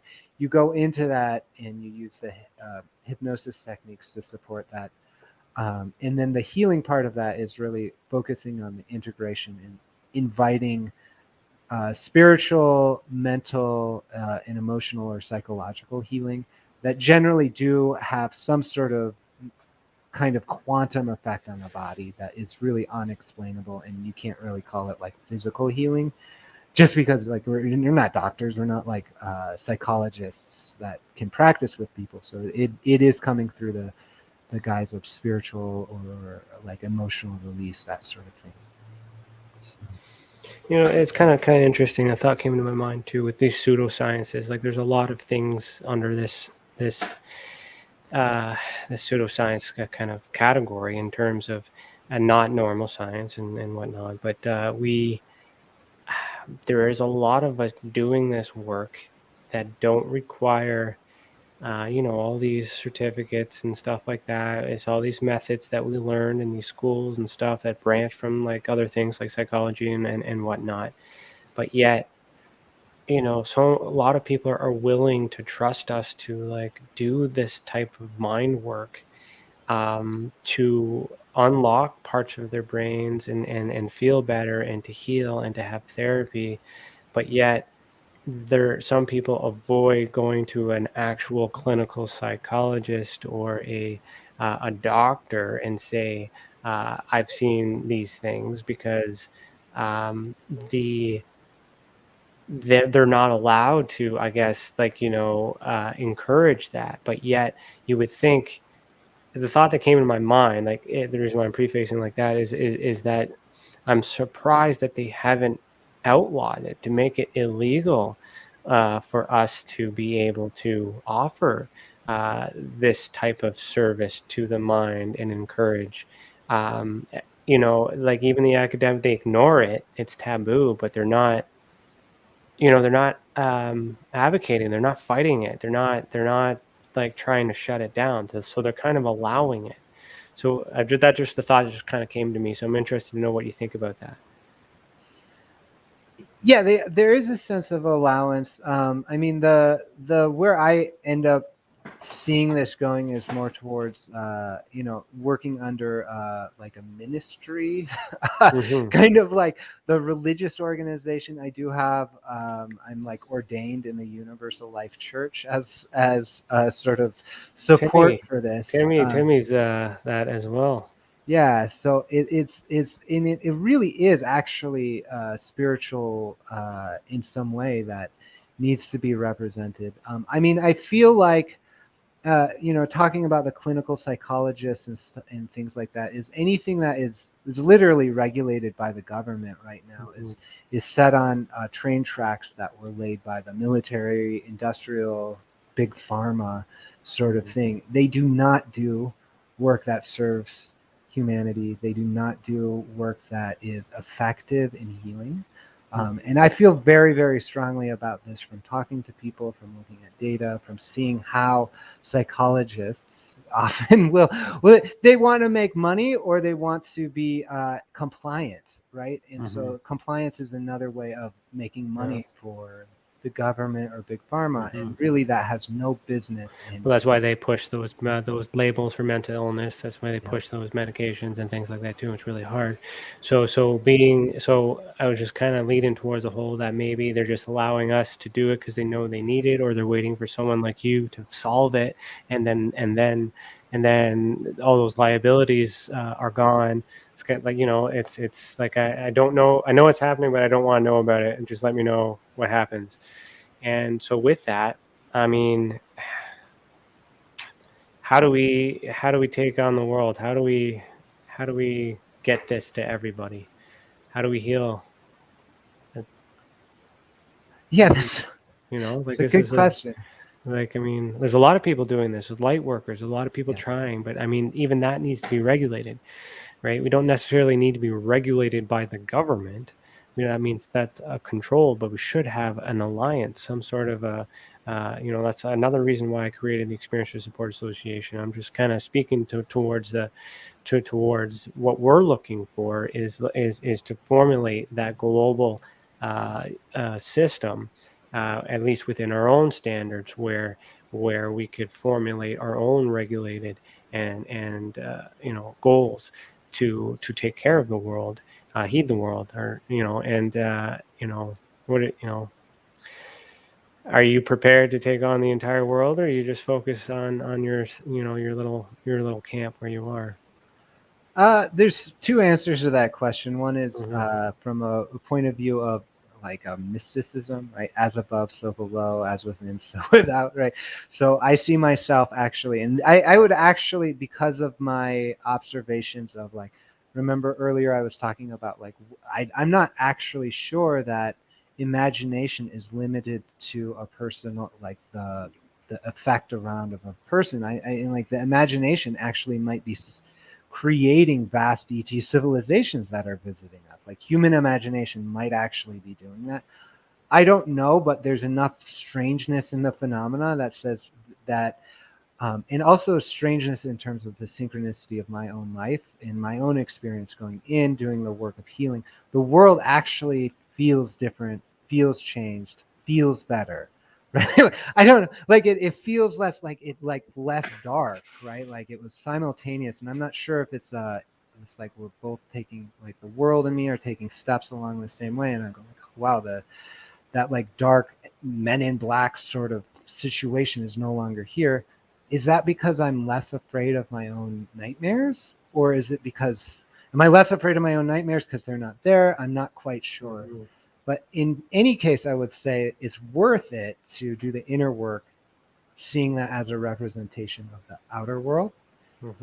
The second level of answer is I say, yeah, we need to step up. We need to see that our institutions are run by agendas that are not in alignment with our highest good. We need to see that if the person we seek for assistance and guidance in this sort of stuff is looking to the diagnostic standard manual, that's the wrong thing. This is not the right way forward, and we need to step up as a community, and that is a person-to-person thing. This is every time someone says something like, oh my God, like I saw this UFO, you won't believe it, it's crazy. Go like, it's not crazy, this stuff happens, let's talk about it, and let's have a dialogue about the role of imagination, the role of this, the role of that. And I love this conversation we've had in terms of evidence and imagination, right? It's okay to talk about that. It's okay for you to go hey. It's also when. So that's another thing I wanted to kind of speculate, focus in on is in my world, I wouldn't use you until the end. So if I were to investigate, if you were to refer someone to me after you've already done your work, it'd be very, very hard for me to work with them, to have them accept possible real scenarios. So I can kind of got to work through all that stuff while they're in that state where they're willing to accept both sides, and we rule it all out, and then we're stuck with something that we don't really understand. I have my opinions on it, but I don't tell them that. Then I make the referral. You do your thing. We have a conversation, and then I let you know at that time what matches. I add that to the report, and then we talk to the experiencer together. So that kind of team effort thing too. Now, if you happen to get through your studies or your methods, happen to get similar answers or further in-depth information, that gets added to the report and reinforces that. But it also validates the credibility of the experiencer, because you're a third party, you have different methods, you have a different approach, you weren't involved in my investigation. Right, you're like an expert, expert testimony as well to provide your own assessment on that, and then I would kind of decide whether or not your assessment is proper enough too. So what we don't have is a lot of that next level. That's what we need. We have a good system where we can collect the data. We have lots of people that need help, but that we just don't have enough resources or enough people to refer them to. So with that kind of method. Would that hinder the way that you do things? Do you like that approach? Do you need it to be the other way around? Like, would that make it harder? Would that make it easier? Is that something that interests you? Oh, it would make it tremendously easier to work with someone elucidating the story. Oftentimes in terms of my consultation, and this actually is healing work. The sharing of the story is healing work. So it's one and the same. It's sort of like in my consultations now I go, you can just speak for 5, 10 minutes, 15 minutes about the story. I know it's important to be heard, right? Like that. I know this is healing and important. So this is a thing I love doing. I love hearing people's story, and then I invite them to share that story. But I'm just writing notes down very quickly. It's not about what the ETs look like. It's not about the phenomena. I oftentimes I'll be like UFO -mother psychic ? Whatever. Just like you don't want to lead them, I don't want to lead you. So it's just more so like, okay, I have everything I need. You do your assessment. Let's have a conversation together, and then we try to figure out what's going on. And then for the experiencer's sake, we then put them on the next level. The third level would be like, how, these are things or people, these are groups and these are associations in which you can be a part of. Here's some communities, here's some like this world could exist if we work together, because we don't need, that's citizen, if not citizen science, citizen therapy. Is that a thing? Citizen, you get where I'm going. That whole system can work. We have a lot of people that do all these things. There's not a lot of people are working together. Yeah, and that's something, with the Exo Metaverse project we're looking at doing, is bringing together networks and things like that in terms of offering software tools and like web tools, right? So this is like configuration of a global open data commons search index, right? To share all the data. How do we share the data across the network? Well, it'd be really easy to just use like how tech companies share data, right? Like how great would that be, right? So it's like how do we connect experiencers with practitioners? Well, we need directories, right? That sort of thing. And so but you need to regulate, you need to have background checks, you need to have credentials, you need to have all these things in place. Right. So we're your resource. We could figure all that stuff out for you. We got that in the bag. What we don't have is this side, your side. We need more of that. So I want to thank you for that. I want to thank you for doing that and helping the people that you have helped, and that you'll continue to help. Thank you. Yeah, then that's one of the reasons why I do it, is literally everyone holds a piece of a puzzle, right? And the thing that I would I see as most effective now is like a practice of letting go. Like personally, I have to let go of my attachments to like my own personal vision around it and go like, how can we actually work together? Because this is more important than any single vision, right? Yeah. And the other reason why I am so passionate about the ET contact hypnosis work is around the people do go, I have a mission, I have a reason. They contacted me for something. I have this piece of the puzzle. They literally say that under trance. I have this piece of the puzzle. People will spout out like equations and stuff like that. They'll be like, I see how these things work, bits of technology. Sometimes it'll be like, I need to tell this person something at this time. Like there's all this sort of pieces of the puzzle that have been split apart, and us coming into coherence with ourselves first, so we understand what that mission or puzzle piece is, and then working with others and going, I care more about working with others and bringing this forward in that way than any other aspect of that project is very like an important step to take. And it's a hard step, but I think it's necessary, and I think that's where, unless there's like this deeper motivation of finding the answers, healing insight or transformation is generally what I say moves things forward. And the insight here, right? Like you're after insight. You're after insight that leads to, I say it's going to lead to healing and transformation. But that sort of answer, right? The evidence to the answer provides insight. And that's actually a worthy mission. And in terms of the understanding of, to bring it back to dreams once again, is like life as a dream, right? So the thing that we find in terms of why dream work is effective in terms of healing mental illness is because it provides insight. And insight and lucid dreaming particularly is the practice of identifying and elucidating insight from dreams that are confusing. We need to do that at a global level, at a societal level, is find this insight. And we'll so global is huge. It's like, that's huge, but you can still do that in small doses. Yes. So the other thing too is, once you have that, with us measuring the experiencer and understanding what genetic makeup or what parameters, male, female, age and all this other stuff, what makes those numbers to be the ideal person to make contact. Once I get enough of those people, we plan to put them all in the same room and then make contact. So the thing that would be definitive for everybody in the entire world is one person to make contact and actually be able to display that and have that evidence indisputable.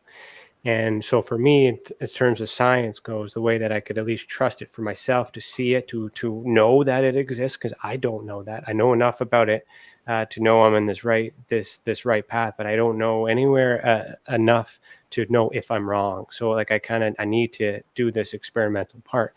But with our data, our science, from there, my hypothesis is if I have 100 of the same people that fit this criteria, if it's possible to make contact, whether I believe them or not, have them all in the same room doing the same methods that we know about, and something happens, that's science, that's proof, that's evidence. And I have all the data, circumstantial, hearsay, testimony, all those lines of evidence already beforehand, and then we make contact.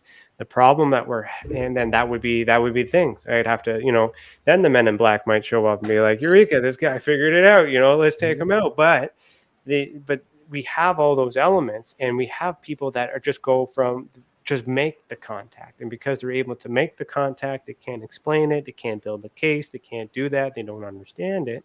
That's why we're not getting disclosure, because it's like the Tower of Babel. We're not working together. And so with that, I mean, I would send 100 people to you and have you do dream therapy on them, and then we would do another study on how the group that I selected and works with the group, your work, and then we have the studies and studies and studies and studies. But now we're in that citizen science ring. We're not on TV. We're not in mainstream media. No one will touch it. Does that matter? Do we need to be on national television for this, or is it just doing it for the sake in this way for 10 people or even 100 people good enough for you? Like, personally, I think it's person to person. So yeah. I think it's a flow like that. One of the other things in terms of the one of the goals I hold is that the Maharishi effect sort of thing, right? Like some percentage of us actually just need to meditate, mm-hmm. for the effects to be felt. So that's the sort of initial goal, and that feels really reachable actually. So is to have that some percent of a city, first do it, some percent of a region, right? How wonderful would that be? Then the region starts feeling elevated or connected, and then it goes from there. And I think we're really actually much closer than we would imagine. That's just that's just like that's where your giant database of taking all the information and putting it together, so that way we can generate these hotspots. Like we're doing it in a certain way, other people's are doing it in a certain way. We need to put all the studies together, and so that way those plots are specific and measuring to do that, and then bring everybody together to do that. So tapping into your psychological studies, put on the psychology hat for a little bit. How do we convince these people that have been doing it a certain way for so long to change, or to band, or to work together and do what they're already doing, but together? How do we convince these people to change? It's a really good question, and that's something that's been on my mind a lot, primarily because of the challenge around like UFOlogy, right? Like the nuts and bolts people versus the other people versus the secret space. Like there's factions within these the world, right? It's divided. People are attached to their own notion as to what is happening, right? And it is they respond at a level that is it's like a psychological triggering, right? So we go, hey, why don't we experiment with this? Maybe I think, maybe your gray alien encounter, maybe my gray alien encounter when I was 4 was actually literally just a dream based on Sesame Street, right? If I'm attached to the notion of being a contactee, and you're saying that to me, I go, oh, no, you're threatening my identity, right? So mm-hmm. one of the issues, there's a couple issues here. One of the major issues is assuming the identity of a contactee or an experiencer is an ordeal that brings you out of the mainstream and into another group. And that actually is a very strong journey to go on. Having gone through that, and you're now an experiencer identified as that, you're bonded with the people that have helped you through that. And it actually feels somewhat not cult-like, but it uses similar mechanisms of that separation and acceptance dynamic, and that needs to be blown away. We need to like work at a plurality of understanding of the universe and ourselves in it and a worldview, and the internet's actually really helping with that, and learning how to dialogue with other cultures is very in other cultures and other perspectives.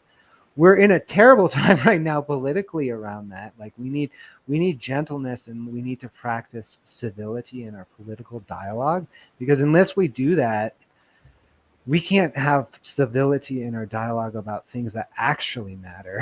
Yeah. So like we need to practice that across the board, and I don't know how to inspire that. Well, no, we start. We know what to do. We've already started doing it. That's what I'm kind of hinting at. This is like a, like is we've already started it.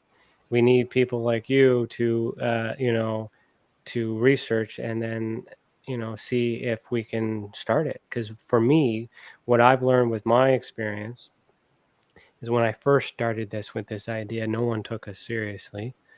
And then now that I put some data out and I released some documents and done all these other stuff, these people that ignore me all of a sudden want to be my friends and all this other stuff.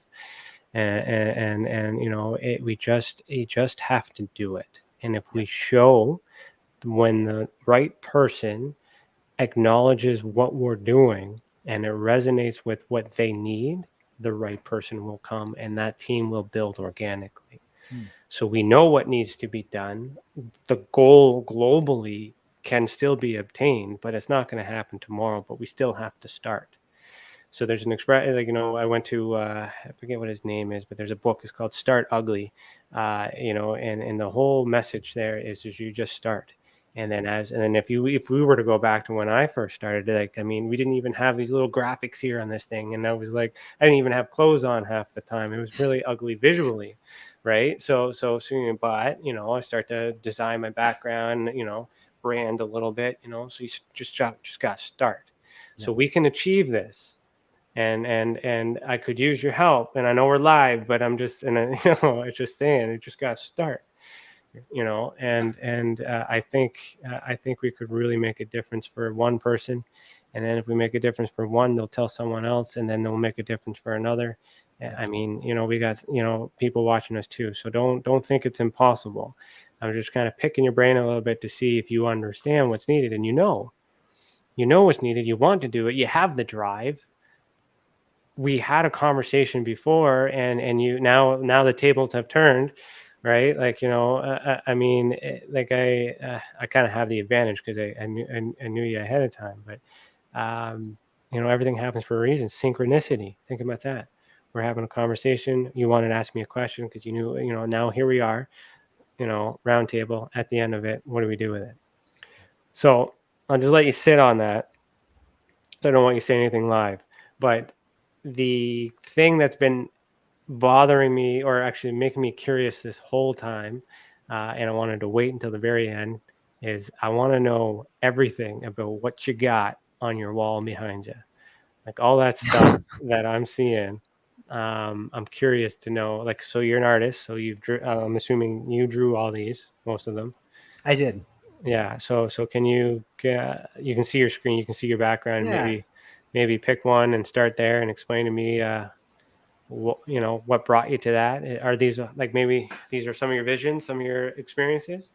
Yeah, so I put this on my wall because I felt I needed my diplomas and certificates to show I'm credentialed in the work I'm doing. And then I was like, I'll add the rest, some art that I've had that's representative of my journey, particularly around dreams and hypnosis and contact. So this here is a sacred geometric figure. It's called a Merkaba, which is related to these phenomena. But and the Asclepion was the name of a studio art gallery I ran in Oakland, California, when I was going to grad school. So that hung out on the street, and I painted it to sort of attract people in. I had art displayed. We sold crystals and other beautiful things, and then ran meditation and sound meditation events and dream work and stuff. It was a beautiful experience. Here is a watercolor painting I did of Mount Rainier, communing to my job as data mapper in Seattle. Here I've got this little book. This is actually the second download from a kind of telepathic communion experience I had with a cuttlefish, which was just a different story. I went to an aquarium. I was like, wow, cuttlefish, they're alien intelligence. I want to commune with it, see what it's like to open up to it. And then afterwards, I told everyone I had a telepathic communion with a cuttlefish. But I think it was a sort of skipping of consciousness or some projection thing. But its alchemist dream is now achieved. All sorts of written text and these strange imagery. I have 5 books like this, all about metaphysical things. This calls for a mass meditation about transmuting the pollution in the world into beauty or whatever. Those ones up here, similar. That comes from a book called Prophecies for New Babylon. So it's you can access that on my Goodreads profile. I don't know. I'll eventually put links on somewhere. Yeah. Yeah. Anything that? No, you're going. You keep going. Yeah. This is from this. I call that the waiting room. That's in terms of astral projection work. There's this realm between realms or whatever. So that was kind of an expression of that. It has 3 people sitting there. It's past, present, future. They're sending out these butterfly creatures, which represent the dreaming soul to me. Okay. It's got some light language glyph type stuff here, and then 2 masks that represent. One represents Apollo, the other represents Dionysus, and I made those to put on my own face and have an experience with, and see what it was like to embody those different archetypes. Yeah. And then beneath that, the last one there, and the. Oh yeah, this is the logo for Dreamwell, the new app I have. I'm launching. I've launched. It's at dreamwellbewell.com. You can get dream meditations for free, dream journal, and then under here, that's the Exo Metaverse logo. Okay. Yeah. And then here is NORD, which stands for Non-Ordinary Reality Database. That was so I had the series of downloads with these books, and then the next download was for a dream database. This is in Science Platform. This was the first expression of that non-ordinary reality database. It's no longer active and is becoming the bones, basically, of the platform we're bringing live. So everything you got there is just all you. It's just different stages of you. That's just putting you together in that. And I kind of I like it. I really so this light language in the back, which is interesting because it's very hard for me to see, but I could kind of see the symbols because I've seen something like that before. Yep. Did you write that from an experience? I'll just pull it down so you can see it better. Yeah. And so this actually is art. This isn't light language. It might be light language. It might be art. I don't know. We don't know. So what happened was in 2012, I went to some sort of plant medicine ceremony, and then for the next year, I doodled, and I still doodle it sometimes, glyph geometric. It was intense. It was actually pretty intense, and that was a release. And then that work, I was like, what is this? Does it mean anything? I tried translating, figuring out translations or patterns, and it's more or less just scribbles.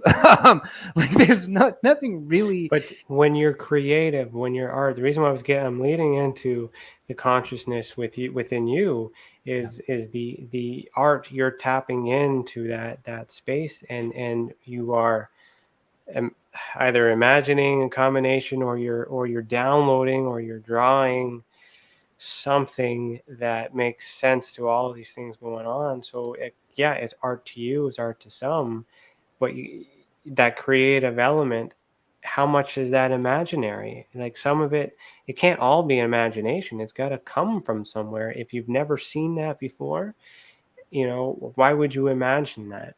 And like, so there's a lot of, it's where that idea came from too, where I like regression hypnotherapy. You can kind of go back to the first thought of like when you learn that word or you learn that term to kind of determine whether or not it's influencing your thoughts now. I mean, I like when the experiencers draw. I have them, I have them do that as part of the release. Making the report is a release, and then doing the drawing work. Some can draw, some cannot. But I mean, even if they can't, it's the little details. So all those little characters on that language, you're pulling from your mind. You're pulling from memory. You're pulling some are just patterns to what makes sense, what feels right, what feels good. But maybe it is a language. Maybe it is something, and then you just got to show that to someone that could read it. Maybe the message isn't for you; it's for someone else. Yeah, I'm actually engaged in a study of Dr. John Dee and the Enochian language, if you've ever heard of it, right? And so there in that actually there are hidden geometries that imply like fourth dimensions and like all sorts of stuff. And that really does have a sort of a rigor to it that is next level and is fascinating. And it's ancient. So we go back into all this. Our ancients, our ancestors back in Sumeria and Anunnaki, all that stuff. They knew about all this stuff. We're just tapping into it now like it's trendy. No, it's been there all along. Do you remember the map that I showed you at the meeting? I don't remind me. Map? Okay, well, I don't really have it queued up here, but I mean, so that to me was just art coming out. Yeah. That was an expression. I might have it here. Just give me a second. Yeah, I do actually. Just and I mean, I do a lot of talking about what we're doing here on this too. But like I say to everybody, we all know this is conversation. We're meeting each other for the first time, we're learning.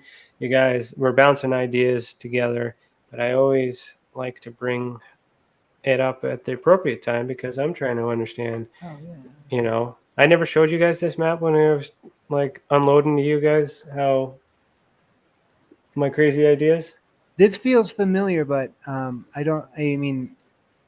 me about it. Well, no, it's just similar. This is art for me. I can't draw. But I was able to do this, and this came through a download, and everything else that I do, comes from reflection on all that other stuff too. And these are symbols and signs that represent certain things that I know about. But at the time that it came through, I don't remember it. I don't remember doing it. I just remember starting. I remember ending it, and then I've been spending the last 3 years trying to understand what it means.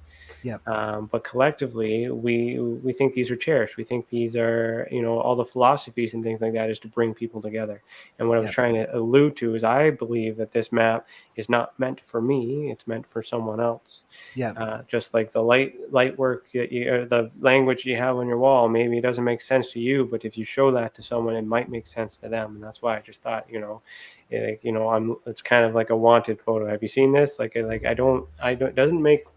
I don't feel like it belongs to me. I just feel like the information was given to me, and I obsessed about it until I got it out through art. So like when you get an idea and you get creative, you got to draw it out, and then you feel better. You feel it's therapeutic. Yeah. It's released. Yeah. But then what do you do with it? I just, you were talking about this, like thinking about how to share those things. Is thinking about like that TikTok algorithm, right? Like how they show things to people is like it's just riffing on that idea. It's because I follow a lot of like light code stuff on Facebook, and people are like, does this mean anything to you? Does this mean anything to you? So if there's a better way to share that, I envision something like an Instagram TikTok for I guess channeled messages, something like that would be amazing. Like a database, a photo database. We have that too that we could use if we collected enough data. Yeah. Just got to get people reporting and doing the work and working through everything. I mean, you're a computer guy, you're a software guy, you make apps. I mean, I'm pretty sure we could. There's lots of things we could do. Yeah. I mean, we're all on the same path. So let's use the last 5 minutes for you to tell everybody where they can follow you, where they can learn more. I mean, you got many different projects on the go. You have many different groups that you work with. I mean, feel free to, but how do they find you? If they want to get in contact with you and your work. Yeah, the best place to find me, is through cosmicdreamhypnosis.com. That's my hypnosis and dream practice. That has a lot of information about how I work with people, particularly. That also has a way to do a free consultation. So that's schedule time with me. That's a really good way to get in contact with me. My email, daniel@cosmicdreamhypnosis.com, is there too.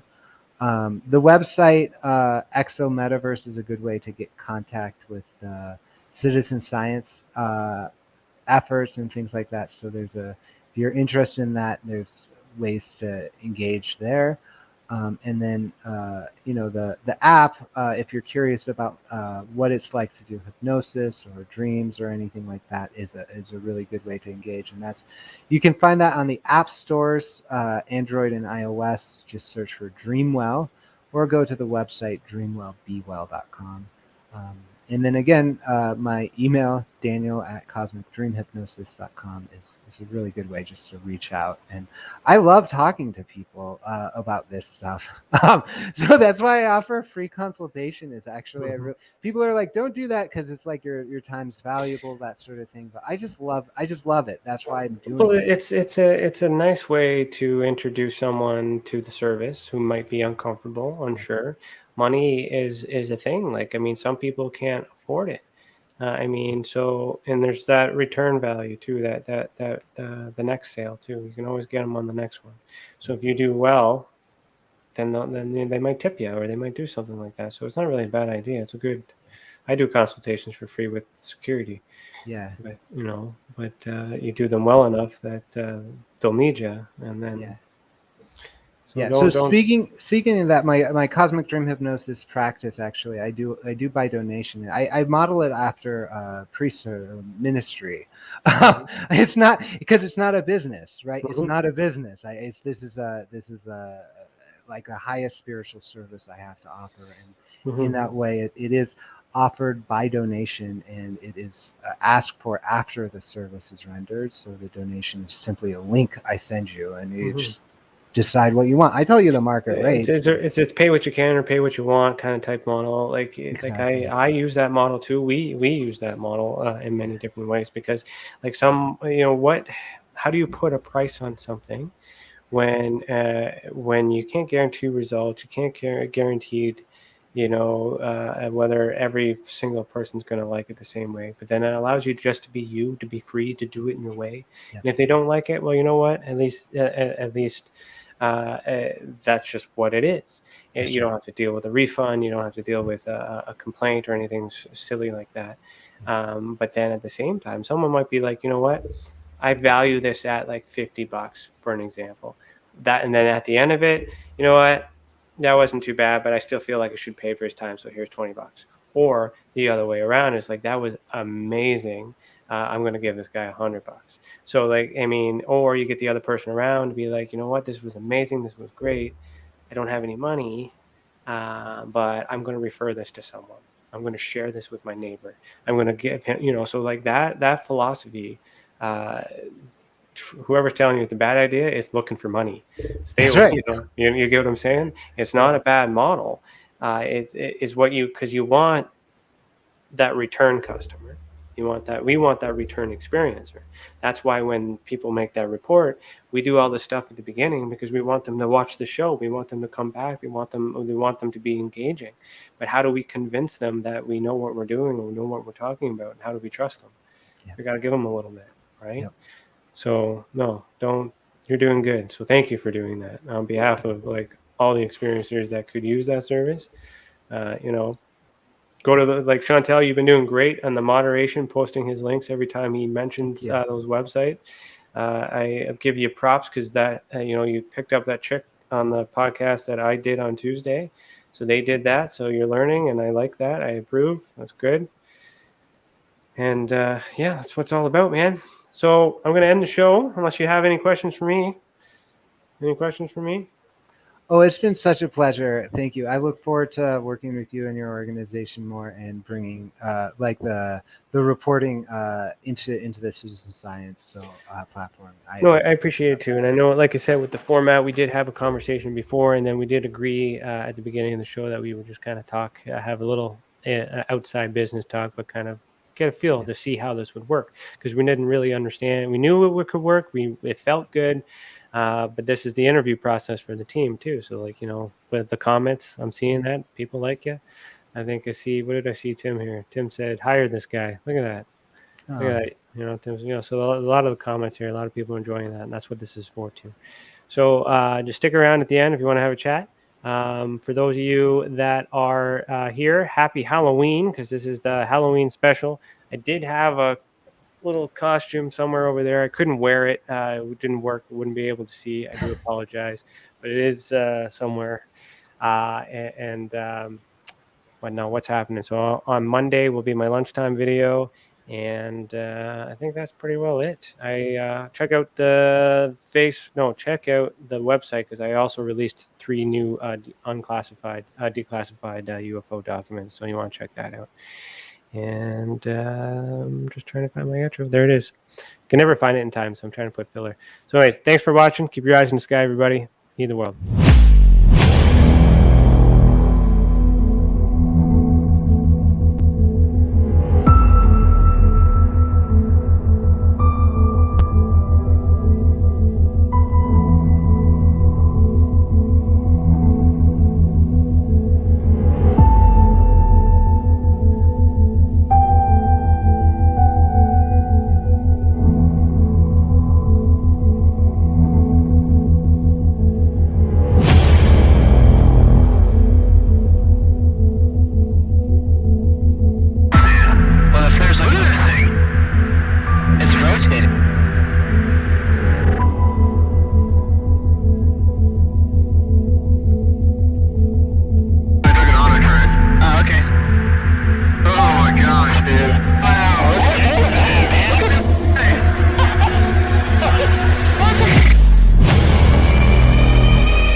This is Dave Scott from Spaced Out Radio, where together, my friends, we own the night.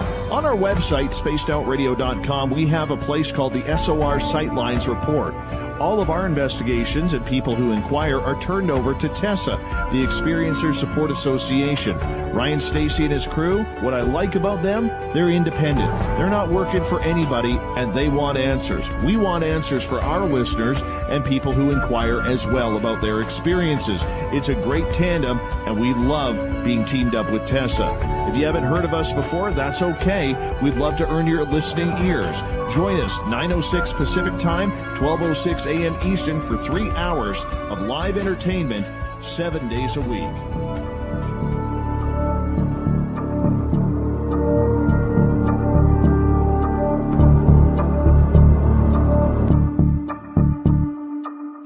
Please stand by for further details. We return you now to your regularly scheduled program.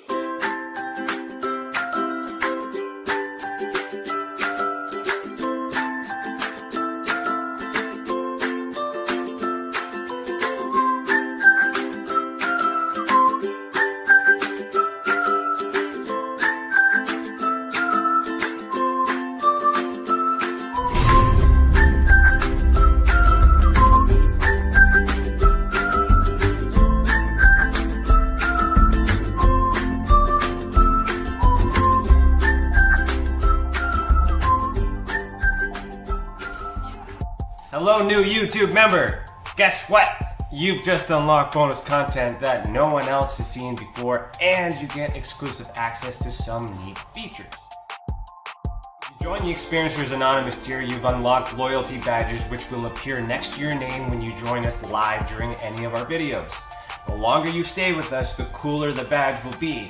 Also, you get to use these cool custom emojis that we made just for you.